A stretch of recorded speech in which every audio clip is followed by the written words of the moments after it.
নমস্কাৰ, আমাৰ অসমবাসী ৰাইজ। আমি ইয়াত উপস্থিত হৈছোঁ ব্ৰহ্মপুত্ৰ মহাবাহু ব্ৰহ্মপুত্ৰৰ একেবাৰে পূব ফালৰ ছাইডত। যোৱা 7 মে তাৰিখত ধুবুৰী লোকসভা ইলেকশ্যন হৈ গ'ল। ইয়াতে 15জন প্ৰাৰ্থী আছিল। 15জন প্ৰাৰ্থীৰ ভিতৰত 3জন প্ৰাৰ্থী তিনিকণীয়া কণ্টেষ্ট হৈ আছে। নাজানো কোনে জয়ী হ'ব। কথাটো হ'ল, আমি ইয়াৰ আগত এটা ইউটিউবৰ চেনেলত মই এটা ভিডিঅ' এৰি দিছিলোঁ। সেই ভিডিঅ'ত আমি কিছুমান কথা কৈছিলোঁ যে মৌলানা বদৰুদ্দিন আজমলো ভাল, আফতাবুদ্দিন মোল্লা ভাল, ৰকিবুল হুছেইনো ভাল, জাভেদ ইছলাম ভাল, মাননীয় শিক্ষামন্ত্ৰী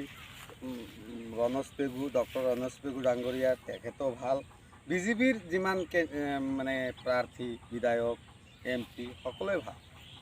এতিয়া কথা হ'ল,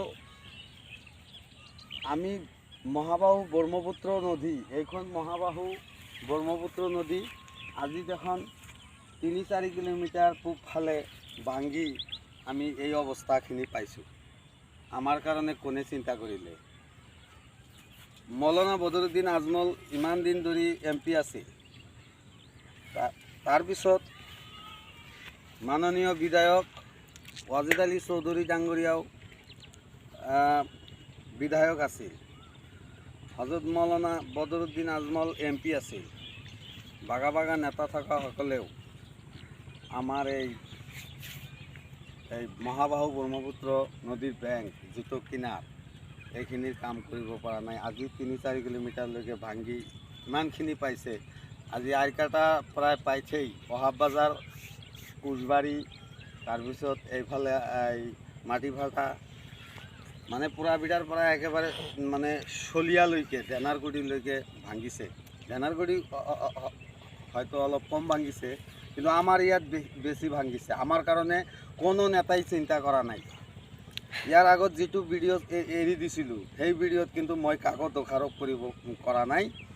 মই নিজে ক'ত ভোট দিছোঁ মই এইটোও নকওঁ, কিন্তু যিজন ব্যক্তিয়ে নাযাওক কিয়, পাৰ্লিয়ামেণ্টত এজন যাবই, তেখেতক মই বিনম্ৰভাৱে অনুৰোধ কৰিছোঁ, আবেদন জনাইছোঁ, আমাৰ এই মহাবাহু ব্ৰহ্মপুত্ৰখনৰ পূবফালৰ যিখিনি ভাঙনি আৰম্ভ হৈছে, এতিয়া নদীৰ পানী বাঢ়ি গৈ আছে, আৰু ভাঙিব। যোৱা বছৰ যিটো ভাঙিছে তাতকৈ বেছি ভাঙাৰ সম্ভাৱনা আছে।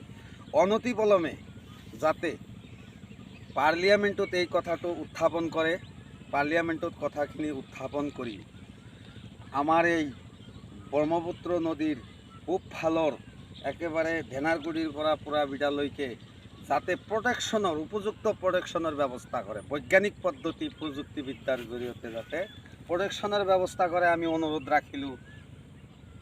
কোনে জিকিব নাজানো, সম্ভৱতে কংগ্ৰেছৰ বলিষ্ঠ নেতা ৰকিবুল হুছেইন জিকিব বুলি মানে ইতিমধ্যে মানে গম পাই আছোঁ। ৰাইজে কৈ আছে, মোৰ কথা নহয়, ৰাইজে কৈ আছে মৌলানা বদৰুদ্দিন আজমল এইবাৰ মানে ভাল ফল দেখুৱাব নোৱাৰিব, জাভেদ ইছলামেও ভাল ফল দেখুৱাব নোৱাৰিব। এইটো আমাৰ শ্ৰীযুত হিমন্ত ডাঙৰীয়া, মুখ্যমন্ত্ৰী শ্ৰীযুত হিমন্ত বিশ্ব শৰ্মা ডাঙৰীয়াৰ মুখৰ কথা, আমাৰ কথা নহয়।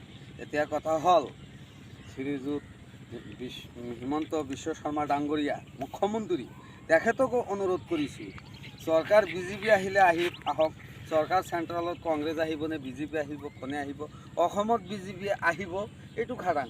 আৰু বিজেপিও যদি নাহে, বেলেগ চৰকাৰ আহিলেও সেই চৰকাৰক মই বিনম্ৰভাৱে অনুৰোধ জনাইছোঁ, আমাৰ এই গৰাখহনীয়া নদী প্ৰটেকশ্যনৰ কাম যাতে অনতিপলমে এই বছৰতেই যাতে ধৰি কামখিনি সমাধান কৰি দিয়ে।